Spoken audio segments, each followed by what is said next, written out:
Frekvenca X. Radijski laboratorij na valovih znanosti. Lepo pozdravljeni v tednu, ko zaznamujemo prvi slovenski dan znanosti. Ja, na Valu 202 smo ga praznovali v nabito polni kavarni Slovenskega etnografskega muzeja, kjer smo v soorganizaciji Znanostjo na cesti pripravili pub kviz o znanosti v Sloveniji. Večer sva povezovala Maja Ratej in Jakob Mali, ki sva občinstvo popeljala skozi presenetljiva, smešna in tudi popolnoma resna vprašanja. In tako se v današnji Frekvenci X selimo v ponedeljkov večer vsem. Ja, takole. Dober večer, dober večer. A se dobro slišimo? Dobrodošli na pub kvizu, tukaj v kavarni Sem, ki ga nocoj namenjamo slovenski znanosti. En dober večer želimo vsem skupaj. A slišiš to, Maja? Živahni so. Tako da se mi zdi, da imamo res en dober večer pred sabo. Ampak, zakaj znanost? Zakaj znanost? Dajte mi malo pomagati. Zakaj glih danes ta pub kviz od znanosti? Ker je znanosti. Tako je, po letih prizadevanj je 10. november, sicer dan, ko je umrl razsvetljenec in pa mecen Žiga Zois, in ko globalno zaznamujemo dan znanosti za mir in razvoj, torej po novem, torej tudi v Sloveniji državni praznik posvečen znanosti. Ok, pa dajmo zdaj kar takoj nekaj razčistiti. Pa bi rabilo malo pomoči tukaj. Kdo je z mano, da naslednje leto naredimo dela prost dan? Ja, v hipu je bilo v zraku večina rok. Ok, mislim, da smo zmagali. Večer sem povezovala z Jakobom Malijem, doktorskim študentom strojništva, ki za nameček študira še ekonomijo. Nedavno pa se je svojo ekipo kot le ena od 2 evropskih študentskih ekip uvrstil na ESIN razpis za opravljanje eksperimentov v stanju breztežnosti na tako imenovanih paraboličnih letih. Ja, v bistvu smo z našo ekipo študentov iz strojništva in imeli smo še par prijateljev iz drugih fakultet, prijavili en projekt za Evropsko vesoljsko agencijo in tako, kot si ti rekla, smo najprej leteli na 8000 metrov nadmorske višine in pol padali na 6000. In vmes smo pa delali poskuse v breztežnosti, tako da sem bil za 2 dni malo astronauta. Dajmo en aplavz za njega, no, v teh podvigih. Ampak Jakob, danes si v redu. A si v redu, polno pripravljen? Ej, spil sem 4 kave, tako da se mi zdi, da bom zdržal. Prijave na tokratni pub kviz so bile zelo hitro zapolnjene. Tokrat smo sprejeli 7 ekip. Tako, greva kar k prvi. Mikrofone gor, prva ekipa. Oborožite se, da vas bodo slišali tudi poslušalci. In sicer je z nami ekipa Gamma Roge. En aplavz zanje. Rok, kaj pomeni Gamma Roge? Kdo ste? Ja, Gamma Roge so grške črke, a ne? Gamma, Ro in G. Ampak istočasno je to tudi akronim naših začetnic imen. Se pravi Gašper, Matjaž, Rok in Gregor. Sam Gregor se ni šlo, pa smo rekli, naj bo Geralt, pa je.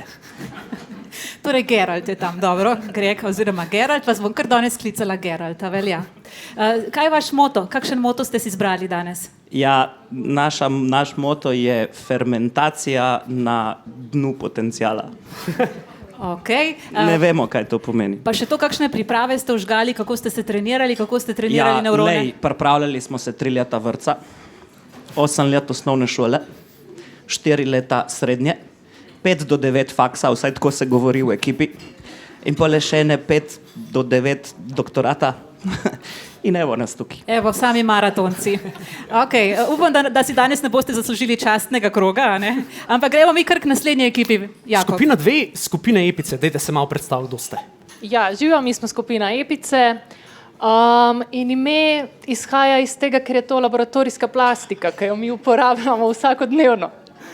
Ampak tudi vsi ostali smo jih uporabljali v času korone, predvsem malo nas razsvetlite, kaj je to? To je tista plastika, v katero ste namakali potem palčke od brisa. V svojem nosu, a ne? Tako. Kako ste pa tudi vi trenirali za tale pub quiz? Ja, mi bomo kar citirali. Valič 2016. Ja, včeraj sem se učil in dan sem šel na izpit. Ok, priprava na vrhuncu.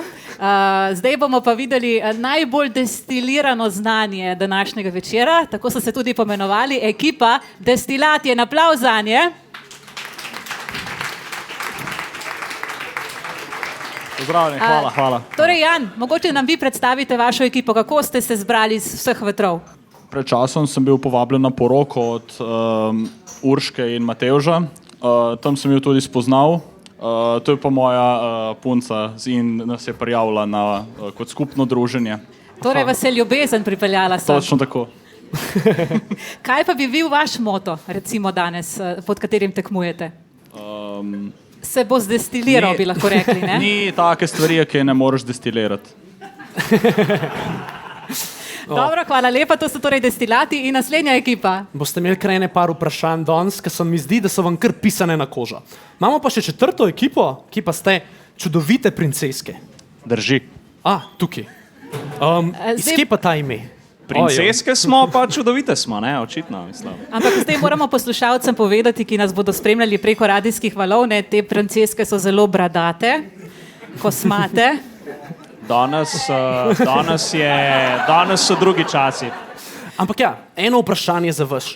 Kaj bi pa rekel, da je vaš raziskovalni oddelek v ekipi? Kdo je za kaj zadolžen? Mi smo vsi taki splošno razgledani ljudje, tako da si bomo pomagali na vseh področjih. Gremo k naslednji ekipi, ekipa številka 5, to so pa znanci. En aplavz zanje, dober večer, znanci. Kdo vas bo predstavil? Kdo ste torej znanci, Petra? Mi smo pa predstavniki Ministrstva za visoko šolstvo, znanost in inovacije. Tukaj smo se zbrali, ker dnevno delamo za znanostjo, med sabo smo tudi znanci, zato smo znanci. Naš moto danes je, da naj ura hitro mine in naj bo polna zabave. Ste se uspeli kaj naspati po tej kratki noči od včeraj? Ne veliko, ker je včeraj dejansko potem tudi pogostitev po Zoisovih nagradah trajala res še, rečemo, pozno v noč. Če bi si lahko izbrali en element na periodnem sistemu, ki najbolje opiše vašo ekipo, kateri element bi to bil? Platina. Redki. Ja. Bravo, znanci. To so naši znanci. Gremo k naslednji ekipi, Jakob. Ekipa 5? Ekipa 6. Ekipa 6. Tale ime pa malo nakazuje, da mogoče prihajate iz podobnih fakultet. To so pa naše pipetke. Iz kje je ta ime? Mi smo pipetke, izhaja iz našega foha, 3 smo študentke, bivše študentke biotehnologije in en sociolog, ker zakaj pa ne? Multidisciplinarnost, tako ja. Ok, imam pa eno tako vprašanje. Katero zakonitost fizike bi pa najbolj velja za vašo ekipo? Murphy? Zabavna noč. Mogoče se bo danes kaj drugače izkazalo, ampak bomo videli. Okay, aplavz torej za pipetke, predzadnja ekipa. Spoznajmo še zadnjo ekipo, to pa so kvistroni. Živjo, pogovarjam se z Anžetom. Anže, zakaj pa kvistroni? Ker to vključuje 2 stvari, s katerimi se zelo radi ukvarjamo, to so kvizi, drugi pa so nevtroni. Prihajamo z odseka za reaktorsko fiziko, kjer simuliramo različne transporte, premikanje nevtronov v jedrskih reaktorjih. In bi si isto vprašanje sposodila kot za prejšnjo ekipo, katera fizikalna lastnost pa najbolj velja za vas oziroma vas najboljše opiše? Nevtronska transporta je enačba. Torej ste danes čisto v polni kontroli? Popolni. Od začetka do konca. Vse skupaj pa je spremljala zelo razigrana publika. To je to. Meni se, da imamo polno kavarno. Tako, Damjan, čas je, da začnemo s prvim vprašanjem. Vprašanje številka 1. Katera izjava o Ani Marajer Kanski je pravilna? A. Za svoje delo vpliva formalina na škrop je prejela Nobelovo nagrado za kemijo.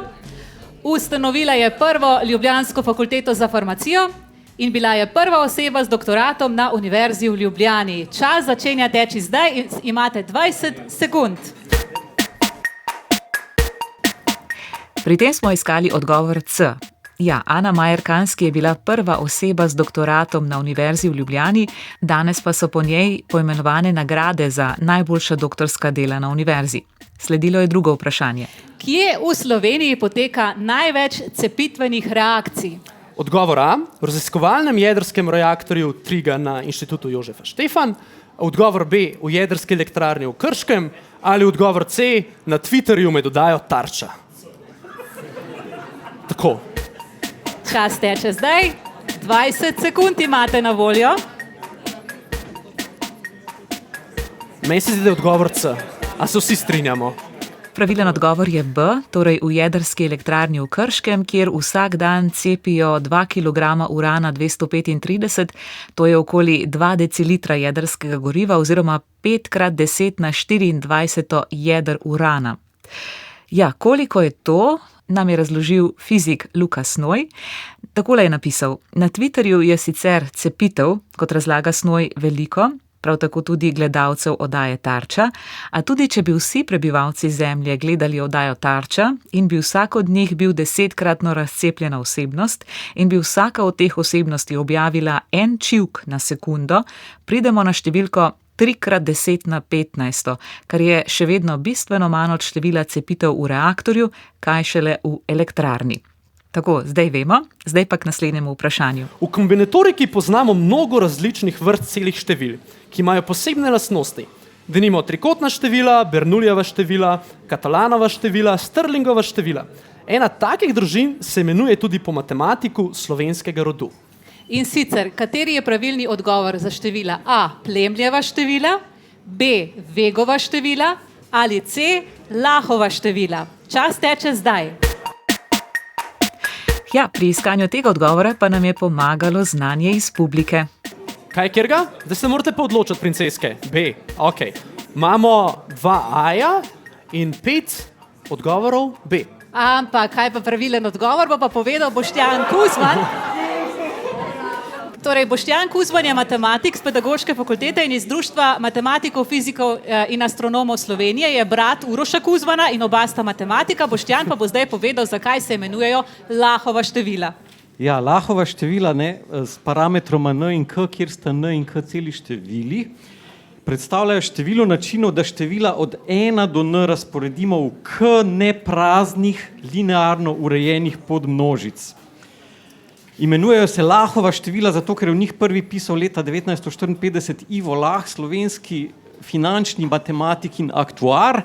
Potem so pa ta števila našla pot tudi v ameriške učbenike kombinatorike za visoke šole in Ivo Lah praznuje prihodnje leto 2026 130-letnico rojstva, tako da je lepo, da se ga še danes spomnimo ob tej priložnosti.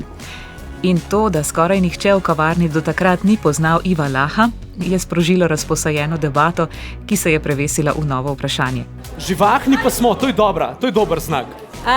Za naslednje vprašanje bo potrebno malo več pozornosti. In sicer strokovnjak dr. Matevž Dular raziskuje pojav kavitacije. Kaj je kavitacija? A. Proces raztapljanja trdnih snovi v tekočine. B. Proces tvorbe ledenih kristalov v tekočinah pri nizkih temperaturah. Ali C. Nastanek majhnih mehurčkov v tekočini zaradi nizkega tlaka, ki lahko poškoduje površine. Čas teče zdaj. Pripravite odgovore. In 3, 2, 1, odgovore gor. In naenkrat je vse tiho in čisto enotni ste. Vsi ste odgovorili z odgovorom C, torej, in kaj je pravilen odgovor? Torej, kavitacija je nastanek majhnih mehurčkov v tekočini zaradi nizkega tlaka, ki lahko poškoduje površine. Aplavz torej za dobro poznavanje kavitacije. No, ampak danes imamo tudi priložnost, da nam en eksperiment pokaže profesor dr. Matevž Dular, je pa moj mentor, tako da en velik aplavz, prosim. Zdaj upam, da je kakšen zdravnik za vsak čak, ker ponavadi je to pametno z rokavicami delati. Matevž je na oder prinesel steklenico piva in pa veliko posodo, očitno se bo nekaj razlivalo. Jaz ponavljam, Matevž pravi, da če noter pivo, se najprej to spije. Ok, mes tole da. Vsi vidite? Se pravi, to bo zdaj tisto, kar je bilo prej na videu, samo malo hitreje se bo zgodilo. Pa upam, da se ne bom porezal, tako da...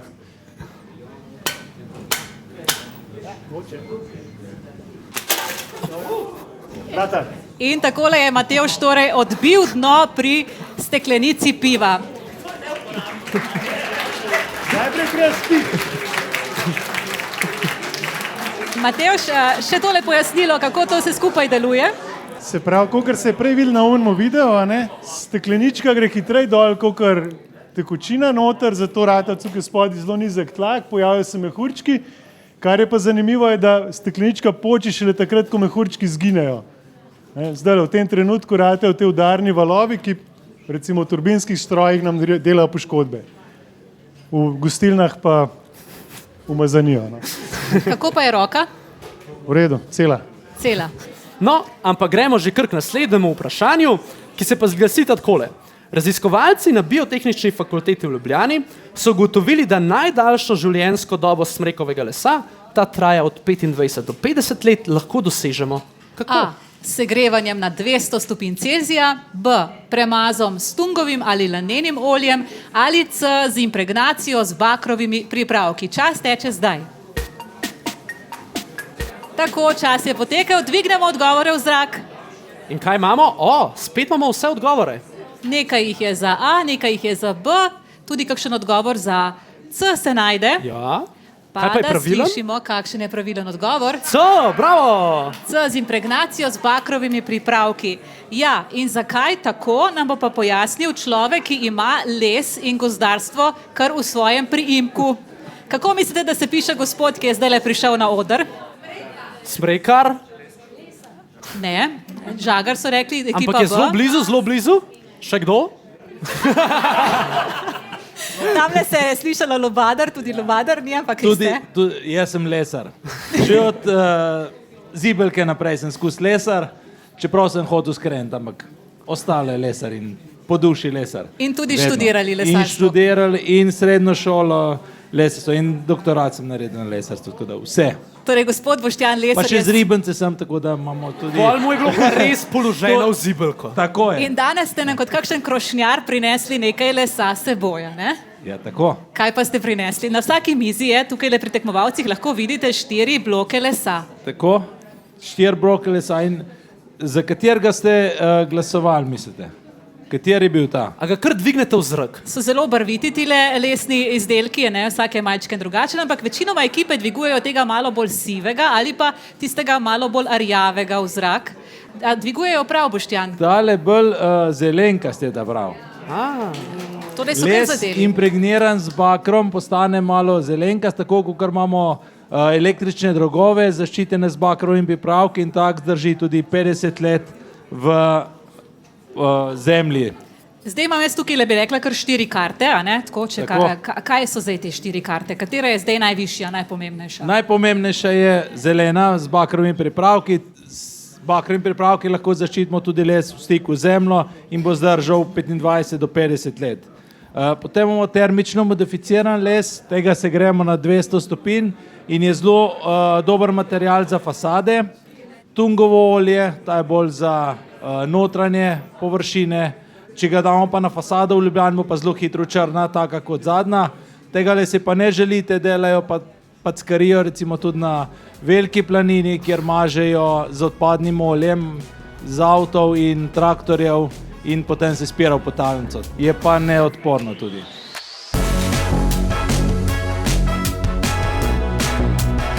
Naslednje vprašanje pa so iz rokava potegnili arheologi na Ljubljanski filozofski fakulteti.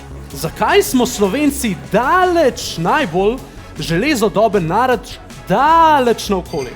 V mislih imamo to povezavo z našimi daljnimi predniki iz 1. tisočletja pred našim štetjem. In sicer A, ker imamo v Sloveniji največ arheoloških najdišč iz časa železne dobe na prebivalca. B, ker se znanje prazgodovinskih železarjev prenaša iz roda v rod vse do današnje jeklarske industrije. Ali C, ker vsak od nas, bodi si v žepu, bodi si v torbici, seboj prenaša osebne dokumente s podobami situle izvač, izjemnega primera situlske umetnosti, ene od najbolj znamenitih umetniških stvaritev v prazgodovinski Evropi. Čas teče zdaj. Maja, imaš ti mogoče osebno? Nimam. Jaz tudi ne. A bi kdo preveril za nas? Kdo ima osebno seboj, A bi da kdo lahko tukaj preveri? zraven preveril za nas? Pa ne povedati njim še. Saj še 10 sekund ne. Tako, vi pa med tem pripravite na 3-4. Zdaj lahko izvlečemo torej, kartončke za odgovori. Večina odgovorov je za A, eden pa odgovor za C. Mogoče lahko kar vpraša, preden pokaževa. To so pa mese naše, a so pipetke. Včasih može biti drugačen. No, da vidimo, če se vam ta drugačnost obrestuje, kakšen je pravilen odgovor. Bravo! Torej, pravilen odgovor je C. Črt je imel kar prav, pa so bili drugačni, ampak v pravilno smer. Zdaj lahko vsak od vas preveri, lahko izvlečete svoje osebne dokumente ali pa če kdo ima s seboj potni list in preverite, ali se kaj iz časa železne dobe vidi na vaših osebnih dokumentih. Gremo naprej, Jakob. Ok, pa imamo še eno. Zdaj sem pa čisto malo zamenjala drugo temo. Ok, leta 2021 je bil prvič v zgodovini demonstriran kvantni prenos podatkov med 3 državami. Italijo, Slovenijo in Hrvaško. Dogodek je potekal na fakulteti za matematiko in fiziko Univerze v Ljubljani. Kaj je glavna in najuporabnejša lastnost kvantne komunikacije? A. Popolnoma varen šifriran prenos sporočil. B. Prenos fotonov na velike razdalje. C. Omogoča, da se sporočilo hkrati pošlje in ne pošlje in tega ne veš, dokler ga ne odpreš. Čas teče zdaj. A veš, da za tole pa se res ne morem spomniti, kot nimam napisan, ampak odgovor C je kauna, a veš, ka imaš mačko. Schrödingerjeva mačka. Schrödingerjeva mačka. A je mogoče to?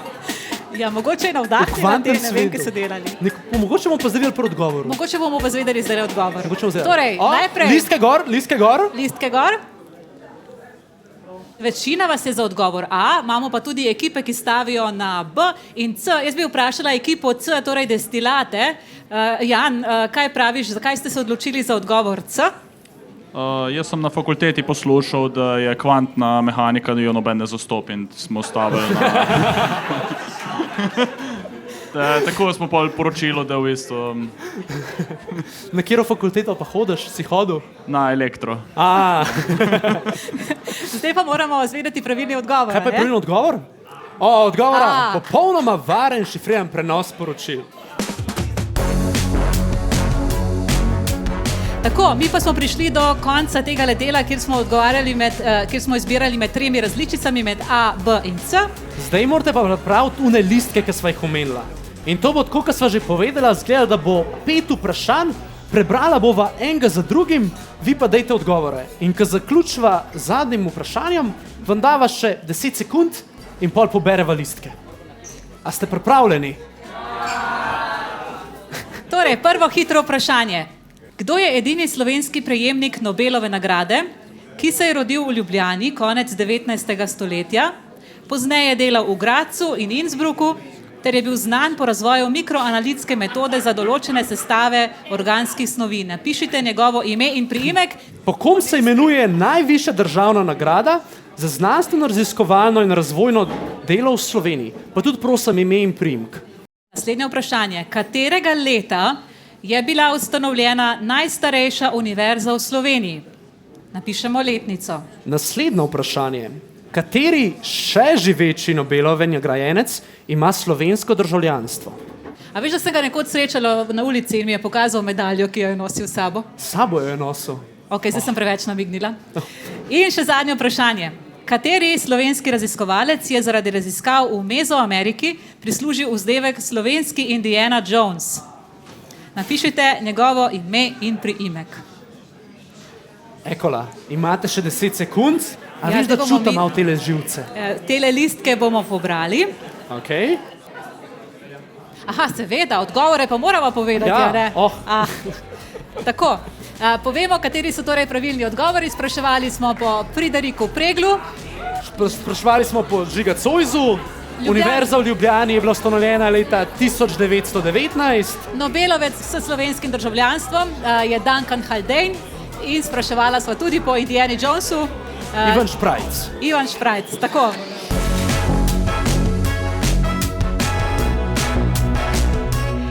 Po odmoru smo krog ponovili. Ves čas je bilo napeto in praktično nemogoče je bilo izluščiti, kdo bo zmagovalec. In medtem, ko je strokovna žirija seštevala in preverjala, se nama je na odru pridružil generalni direktor Direktorata za znanost in inovacije na Ministrstvu za visoko šolstvo, znanost in inovacije, Tomaž Boh. Torej, danes je dan znanosti, ne? Kakšne so pa vaše misli in občutki ob tem? Ja, Da sem vesel, da se je verjetno v primerjavi s preteklimi leti letos zares veliko dogajalo in da je tudi tale današnji kviz, v katerem vidim, da imamo, kako rečemo, spopad različnih področji znanosti in tudi nekaj birokratov zraven, ki mislim, če sem prav spremljal vmesne rezultate, so se kar precej enakovredno kosali, da je pravzaprav se veliko dogaja, da se ne dogaja samo v laboratoriju, da se ne dogaja samo v nekih zaprtih skupnostih, ampak da ob pivu, ob takih napol ali pa zelo resnih vprašanjih in da je pravzaprav to vzdušje, v katerem imamo vsi to našo znanost tako zelo radi. Pa ste vi znali odgovore na vsa vprašanja, ki smo jih danes zastavili, oziroma kaj ste se vi na novo naučili? Meni se je zdelo, da sem se naučil veliko stvari, sem jih že veliko pozabil od takrat. Tako da zagotovo sem se pa zapomnil, da je bilo leto 2025 zelo plodno na našem področju. Mislim, da je ena izmed lepih stvari, da ga pravzaprav še ni konc in upam, da bo leto 2026 ne tako zelo plodno z različnimi dogodki, ampak da bomo nadaljevali tisto, kar smo v 2025 zastavili. Danes smo tekmovalce najrazličnejše stvari vprašali, ko so se ekipe predstavljale. Gospod Boh, kako pa bi vi recimo predstavili, s katerim elementom bi primerjali slovensko znanost iz periodnega sistema, če bi ga lahko zbrali? Jaz bi verjetno rekel z vodikom, zaradi tega, ker je na začetku periodnega sistema in se ga spomnim, pa vendar zdi se mi pa pomembno, ne zaradi tega, ker je majhen, ne zaradi tega, ker je na začetku, ampak zaradi tega, ker je majhen, agilen, vse povsod prisoten in verjamem, da naša znanost je točno taka. Tako, aplavz. Zdaj pa mislim, da je čas, da še malo preveriva po naših znancih in vseh ostalih ekipah, kako so se danes počutili, greva malo vmes. Mogoče tako, pa kakšno najljubše vprašanje, pa kaj najbolj ostalo v spominu? Tako. Okay. Jaz bi kar vprašala prvo ekipo, Gašper. Odlično je bilo, super smo se imeli. Ste se kaj novega naučili? Ja. A je bilo kakšno vprašanje tako posebej zahtevno ali pa... Ne, nobeno ni bilo zahtevno, ker obvladamo vse stvari, ampak smo se pa naučili, da je treba sodelovati. Epice. Verjetno vprašanje o Žižku. Nikoli ne bi predvidevali, da je podoben Elvisu Presleyju. Ta nas je kar najbolj presenetil. Drugače je bilo pa super, smo se zabavali, pa tudi tako. Vprašanja so bila dobra.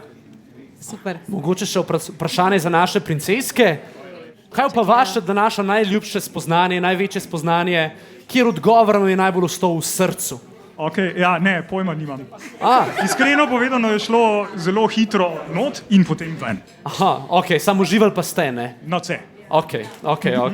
Vam je šlo kar dobro in tale princeske vam tudi kar paše. Znanci, ekipa z ministrstva, kaj ste se naučili novega danes? Da smo do danes poznali vsi matematičarja Vego samo, od danes naprej pa tudi Laha. In še fizike vprašamo, kako pa ste danes kaj vi tekmovali, kako ste se počutili, Anže? Fantastično. Najbolj nam je bilo všeč to kavitacija. Vprašanje, katero nam je dal pa najdlje zamisliti, je pa kdaj se prekriva ta urna kazalca. Kaj je bil pa vaš odgovor za to? Napačen, ker smo imeli premalo časa.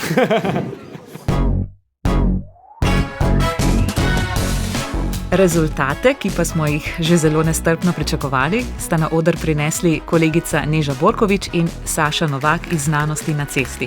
Jaz moram povedati, da imam zelo poseben občutek zaradi današnjega dne, ker sem izjemno vesela, da imamo dan znanosti. To se je kuhal zelo dolg. Nekaj časa sem bila v tem času udeležena in zelo si štejem v čast. Če je bilo čist milijoninka samo tega, da sem prispevala k temu, da sem pomagala riniti v to smer, da je ta praznik nastal.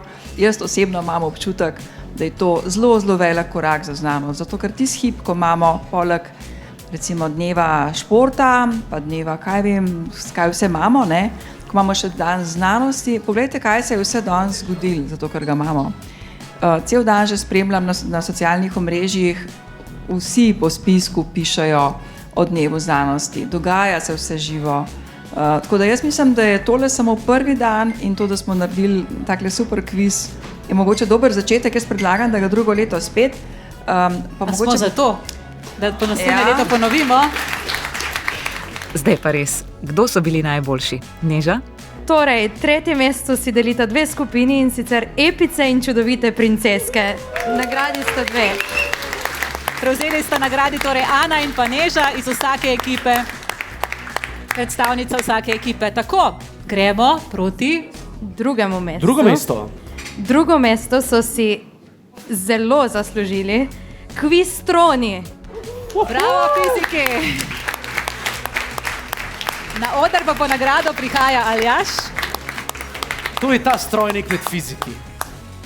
Zdaj pa, da zvemo, kdo so nocojšnji zmagovalci, torej tisti, ki so odgovorili na največ vprašanj pravilno in ki so imeli največ sreče pri ugibanju. Častno prvo mesto so si prislužili Gamaroge.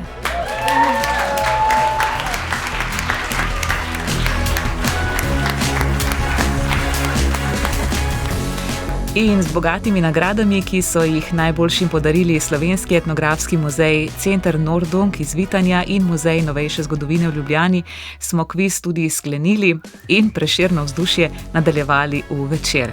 Edino, kar je pričakovana stvar, da se pub kviz nadaljuje v dober večer. Tako. Da ohranimo dobro voljo, da poklepetamo in da je to samo začetek nadaljevanja večera in da dobro zapijemo in praznujemo dan znanosti. Tako da na zdravje. In še enkrat čestitke in lep večer vam želim še naprej. Hvala, da ste bili z nami tudi prek spleta. Čau!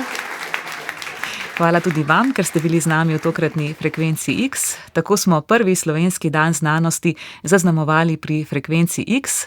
Hvala Znanosti na cesti in hvala Semu za gostoljubje in natakarje, ki so z nami vneto in razposajeno odgovarjali na vprašanja. Kot rečeno, se vidimo prihodnje leto. Frekvenca X. Radijski laboratorij na valovih znanosti. Tako je bilo torej v ponedeljek, prihodnjič pa se v Frekvenci X znova odpravljamo v vesolje. Spraševali se bomo, kako so Zemlji v preteklosti škodili ali pa koristili trki asteroidov in drugih nebesnih teles. In v slogu tokratnega pub kviza vas sprašujemo, kaj pomeni ekspertiza.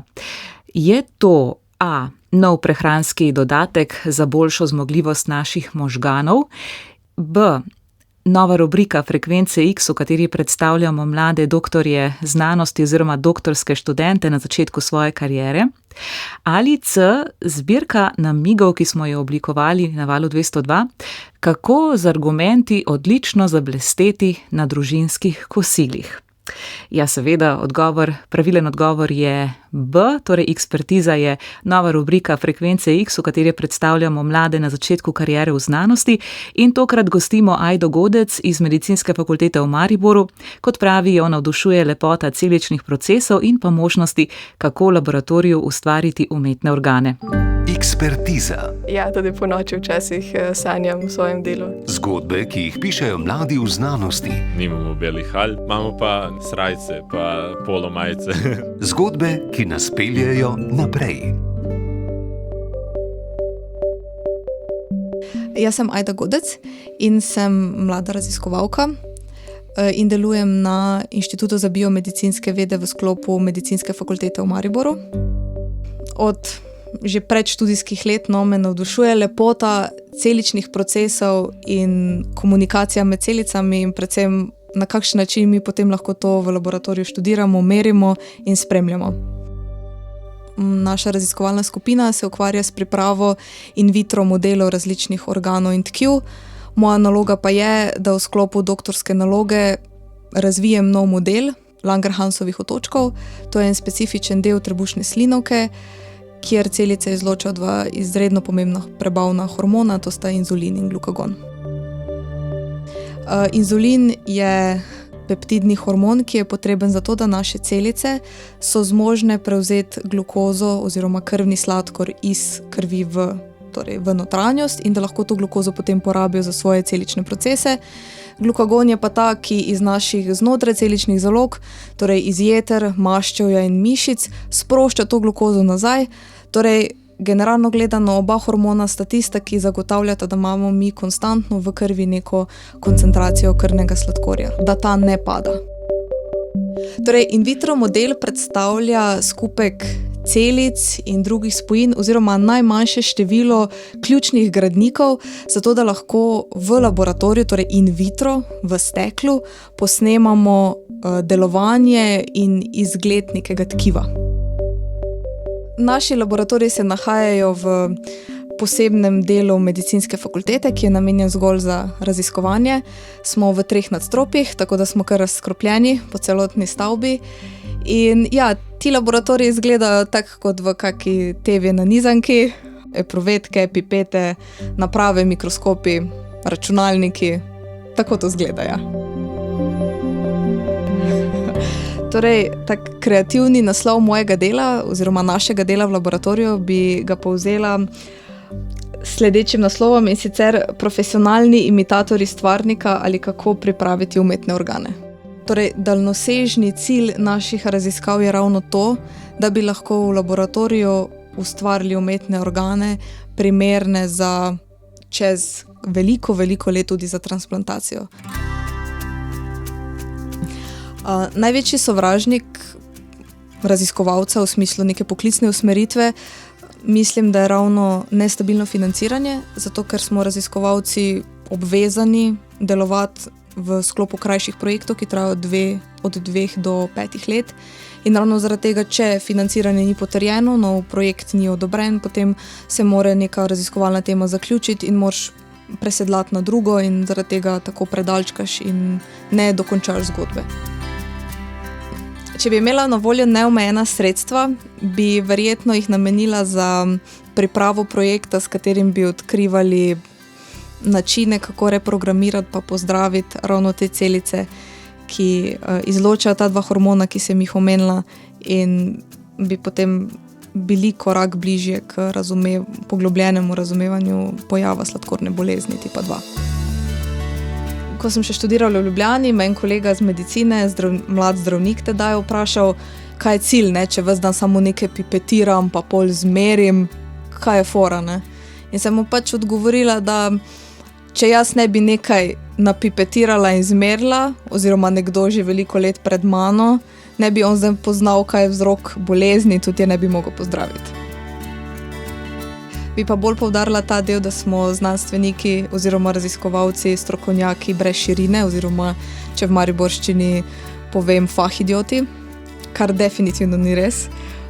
Mnogi kolegi in tudi svojih izkušenj povem, da sta kultura in umetnost tudi prisotna med nami in da smo se zmožni pogovarjati tudi še o čem drugem kot samo o službi. Ekspertiza. Ja, ali lahko to vprašanje spustimo, ker v bistvu nimam dobrega odgovora na njega. Najpametnejši pogovori tedna. Ni pa boleče, meni je to fajn, tako da srečno še naprej. Hvala, Ajda. Prihodnjič pa v Ekspertizo prihaja Urh Štempihar-Jazbec z Ljubljanske fakultete za strojništvo, ukvarja se s preučevanjem materialov in kako se ti odzivajo na zunanje obremenitve. Njegovo delo, kot boste slišali prihodnjič, pa se da tudi lepo pojasniti s čokolado. Tako, to je bilo vse za danes. Lepo vas pozdravljam do prihodnjič.